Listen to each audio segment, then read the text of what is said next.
విష్ణు పురాణము. గురువైన పరాశరుడు శిష్యుడైన మైత్రేయుడికి విష్ణు పురాణాన్ని ఇలా వివరిస్తున్నాడు. గాది నీతి నియమాలతో చక్కగా పరిపాలన చేస్తూ, సంతతి లేక చింతిస్తూ అందరి దేవతలను పేరు పేరున ఆరాధించగా చివరకు ఒక కూతురు పుట్టింది. ఆ బాల పేరు సత్యవతి. ఆ కన్యను పెండ్లాడగోరి భృగు వంశీయుడు రుచికుడు అనే ముని వచ్చి గాదిని అడిగాడు. గాది ఈ ముసలి తపసికి పెళ్ళా అని నవ్వాడు. రుచికుడు వదల్లేదు. కన్యాశుల్కం ఏమి కావాలో కోరుకో, తెచ్చి ఇస్తాను అని హెచ్చరించినట్లుగానే సరే, తెల్లని శరీరం, నీలివన్నె చెవులు, వాయువేగం, గాలి గమనం కల గుర్రాలను 1000 తెచ్చిస్తే నా కూతురునిచ్చి పెళ్లి చేస్తాను అన్నాడు రాజు. రుచికుడు వెళ్ళాడు.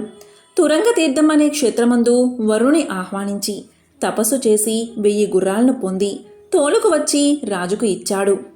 రాజు మరి పెదవి కదల్చలేక అనిన ప్రకారం కూతుర్ని రుచికుడికిచ్చి పెళ్లి చేశాడు.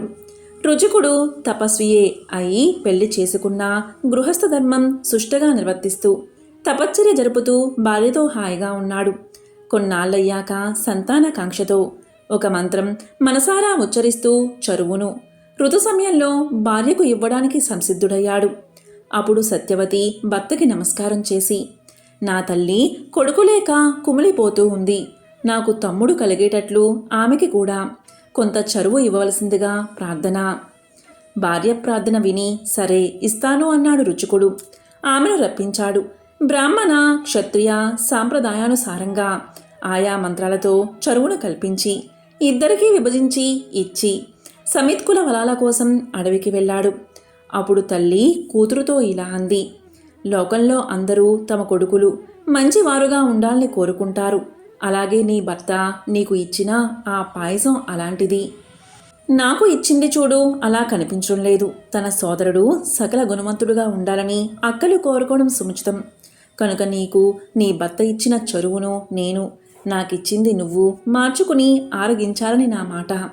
అదేకాక బ్రాహ్మణుడు బలపరాక్రమాలు కలవాడే ఉండడం ఆ జాతికి తగనిది. పైగా నిరర్ధకం. క్షత్రియుడు అలా ఉండడం అవసరం.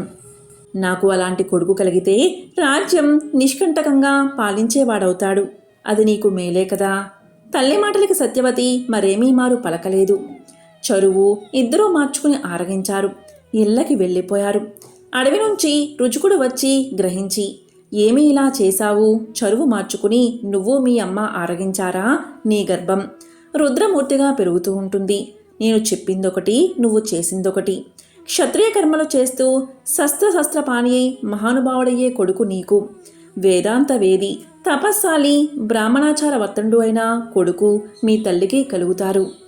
ఇలాగా ముని అన్న మాటలు సత్యవతి హృదయాన నిప్పు మంటల్లాగా రగిలి మండించగా ఆ సాధ్వి భరించలేక అతని పాదాలపై పడి, మహాత్మా, తెలిసి తెలియని బుద్ధితో చేసిన తప్పు ఇది. మీ మాట దాటి ప్రవర్తించాను. నా మనవి, మీ కొడుకునందు అలాంటి క్షత్రియ గుణాలు లేని రీతిగాను అవి మీ మనవడయందు ఉండేటట్లుగాను అనుగ్రహించండి అని ప్రార్థించగా రుచికుడు తదాస్తు అన్నాడు. కొంతకాలానికి సత్యవతి కొడుకును కన్నది. ఆ బిడ్డడి పేరు జమదగ్ని. ఆమె తల్లి కన్న కొడుకు విశ్వామిత్రుడు. తరువాత రుచికుడు తపోవనానికి వెళ్ళిపోయాడు. సత్యవతి కౌశికి అనే నదిగా మారిపోయింది. జమదగ్ని ఇక్ష్వాకు వంశీయుడైన రేణువు అని రాజు కూతురుని, రేణుక అనే పేరుగల కన్యకను పత్నిగా పరిగ్రహించాడు. ఆ దంపతులకు దుష్ట క్షత్రియ కాలరుద్రుడుగా విష్ణు అంశతో ఒక కొడుకు కలిగాడు. పేరు పరశురాముడు. విశ్వామిత్రునకు దేవతల కోరిక అనుసరించి సునస్సేపుడు అనేవాడు దత్తపుత్రుడయ్యాడు. ఆ సునస్సేపుని కొడుకు దేవరాతుడు. విశ్వామిత్రుని కొడుకులు మధుచంద్ర, కృత, దేవాష్టక హారితులు. వారు మహర్షి కన్యకలను పరిగ్రహించారు అని చెప్పి పరాశరుడు తదుపరి ఇలా చెప్పాడు. పురూరవుని పెద్ద కొడుకు ఆయువు, వాని భార్య రాహుపుత్రి. ఆ దంపతులకు 5 కొడుకులు కలిగారు. నహుష, క్షత్ర, వృద్ధరంభ, రజ్య, నేనస్సులు అనే వారి పేర్లు. వారిలో నేనుని కొడుకు సుహోత్రుడు. వాని కొడుకులు కృత్సమద, కాశ్య, కాసులు అనేవారు. రాజసూయాది యజ్ఞాలు సంతృప్తిగా చేశారు. వారిలో కృత్సమదుని కొడుకు సౌనకుడు. 4 వర్ణాల వారితో చక్కగా నడిపించిన వాడు. కాశ్యుని కొడుకు దీర్ఘతపుడు. తపోనిధుల్లో ముందు చెప్పదగిన వాడు. అతని సుతుడు ధన్వంతరి. ధన్వంతరి కొడుకు కేతుమంతుడు. అతని సుతుడు దివోదాసుడు. అతడు కాశీపతి చల్లని పరిపాలన సాగించాడు. ఆ రాజు కొడుకు త్రివర్ధనుడు. ఆ త్రివర్ధనుడు కువలయం అనే పేరుగల గుర్రమునెక్కి పుడంపై తిరుగుతూ ఆ విధంగా కువలయాశ్వుడు అనే పేరుతో ప్రసిద్ధుడయ్యాడు. అలాగే అతని తండ్రి వాత్సల్యంచి వత్స వత్స అని పిలుస్తూ ఉండడం వల్ల వత్సుడు అనే పేర పెరిగి అతని దేశం వత్స దేశం అనే పేరు పొందింది. శత్రురాజులను నిర్మూలించడం వల్ల ఋతుధ్వజుడి ఆ రాజుకి సార్థక నామాలు కలిగాయి. ఆ కువలయాశ్వనకు మదాలస అనే పరమ పవిత్రమైన భార్యందు కలిగిన కుమారుడు అలర్కుడు.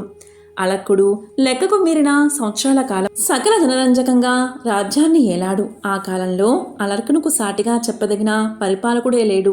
ఆ అలర్కుని వంశం పుత్ర పౌత్ర ప్రపౌత్రాదులతో పెరిగింది. తరువాతి చరిత్ర. పురూరవుని మనవుడు రజి. వానికి లెక్కలు మిక్కిలిగా కొడుకులు కలిగారు. పరాక్రమ ప్రభావానికి వారికి సాటి ఎవ్వరూ లేరు. పోరాడవలసి వస్తే ఇంద్రుణ్ణి కూడా రణరంగంలో 3 చెరువుల నీరు తాగించే ప్రతాపశాలురు. ఆ కాలంలో ఒకనాడు దేవదానవులు బ్రహ్మ వద్దకు వెళ్ళి, తాత, మాకు యుద్ధం జరిగితే గెలుపు ఎవరిది అని అడగా, పురూరవుని మనవుడు రజి ఎవరి పక్షాన ఉంటే గెలుపు వారిదే అని బ్రహ్మ చెప్పాడు. వెంటనే దానవులు తొందరగా రజి వద్దకు వచ్చి తమ పక్షాన ఉండి సహాయం చేయవలసిందిగా కోరారు. సరే, మీకు సహాయం చేశాను అనుకోండి. మీకు గెలుపు కలిగితే నన్ను మీరు ఇంద్రుణ్ణి చేస్తారా అని రజి అడిగాడు. మాకందరికీ పెద్ద సమ్యానుడు. అతడే మాకు ఇంద్రుడిగా ఉండదగినవాడు. ఇప్పుడు మేము యుద్ధము చేసేది అతన్ని ఇంద్రుణ్ణి చెయ్యాలని. మరి నిన్ను చేయడం ఎలాగా? అది కాదు అని దానవులు వెళ్ళిపోయారు. కొంతసేపటికి దేవతలు వచ్చి దానవుల్లాగే రజిని కోరారు. రజి అసురులతో అన్నట్లే సురను అడిగాడు.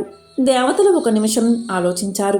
అసుర బాధ తమకి లేకపోవడం ముఖ్య కార్యం. సరే అని రజికి ఇంద్రపదవి ఇవ్వడానికి అంగీకరించారు.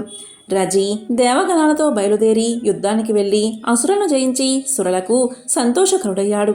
అప్పుడు ఇంద్రుడు వచ్చి నమస్కరించి అన్నాడు, ఆపదలోనున్న వాడిని కాపాడినవాడు కన్న తండ్రి సమానులు. నీవు మమ్ము అసురుల బారి నుంచి కాపాడిన వాడవు కనుక నా తండ్రి వంటి వాడవు. నేను నీ కుమారుణ్ణు. రాజేంద్ర, మానవలోకంలో ఇంద్రుడివి అయ్యావు. నీకు వేరే ఇంద్రపదవి ఎందుకు? కరుణించి నన్ను నా చోట ఉంచు. కొడుకు అడిగింది తండ్రి ఇవ్వాలి కదా అని. ఇంద్రుడి మాటలు విని రజి, పగవాడైనా వచ్చి ప్రార్థిస్తే వాడు కోరింది ఇచ్చి సంతోషంగా పంపడం ధర్మం. ఇంద్రుడంత వాడు వచ్చి దీనంగా కోరగా కాదనడం అధర్మం అని అనుకుని, మంచిది, నీవు అమరావతికి వెళ్ళు. మునుపటి వలనే ఇంద్ర పదవితో ప్రవర్తించు అని పంపి తన నగరానికి విచ్చేశాడు. కలహాసనుడైన నారదుడు రజకుడుగులకు దుర్బోధ చేసి రెచ్చగొట్టగా ఆ ఇంద్ర పదవికై వారు అమరావతిపై దండెత్తారు. ఇంద్రుడు ఆలోచించాడు. స్వర్గం విడిచి వెళ్ళిపోయాడు. రజకుడుకులు స్వరాజ్యం ఆక్రమించుకున్నారు. యజ్ఞ భాగాలు దేవతలకు చెందనీక వారే ఆకర్షించసాగారు. పరిపాలన చేస్తూ ఉన్నారు. అలా కొంతకాలమైన తర్వాత ఇంద్రుడు ఒకనాడు ఎవరికంటా పడక దేవగురుని ఇంటికి వచ్చి ఆలోచన చేశాడు. విచారిస్తూ అన్నాడు, గురుదేవా, యజ్ఞ భాగంలో నాకు ఇసుమంతైన అందక గోరుకాయ కాచినట్లయిపోయింది. ఆ మారు యజ్ఞానికి వెళ్ళినప్పుడు ఎవరికీ తెలియనట్లుగా దాచి పురోడాసం తెచ్చి నాకివ్వవలసిందిగా ప్రార్థిస్తున్నాను, మన్నించు అన్నాడు. ఇంద్రుడి మాటలకు గురువు మనస్సు కరిగింది. వెంటనే దేవతలకు మేలు, పగవారికి కీడు కలిగించి అభిచార హోమం చేశాడు. దాని ప్రభావంచే రాజనందనులు దుర్వివేకులై యజ్ఞాలు చేయక ఎవరిచే చేయనివ్వక వేదాలను వేదక్రియలను ద్వేషిస్తూ బ్రాహ్మణులను నిష్కారణంగా పట్టి పేకలు నలుముతూ ఇలా దుష్ట ప్రవర్తనలై చివరకు వారిలో వారు పగబట్టి తన్నుకుని చచ్చిపోయారు. ఆ విధంగా అమరావతి, ఇంద్రపదవి, సురరాజ్యం మళ్ళీ ఇంద్రుడి స్వాధీనమైంది. ఇంద్రుడు వచ్చి సుఖంగా ఉంటూ యజ్ఞాది వైదిక క్రియలు జరిపిస్తూ యజ్ఞభాగం గైకుంటూ ఆనందంగా ఉన్నాడు. ఈ చరిత్ర విన్నవారికి స్థానభ్రషత్వం ఉండదు అని చెప్పి ఇంకా ఇలా చెప్పడం మొదలుపెట్టాడు గురువైన పరాశరుడు. విష్ణు పురాణము. ఓం నమో నారాయణాయ.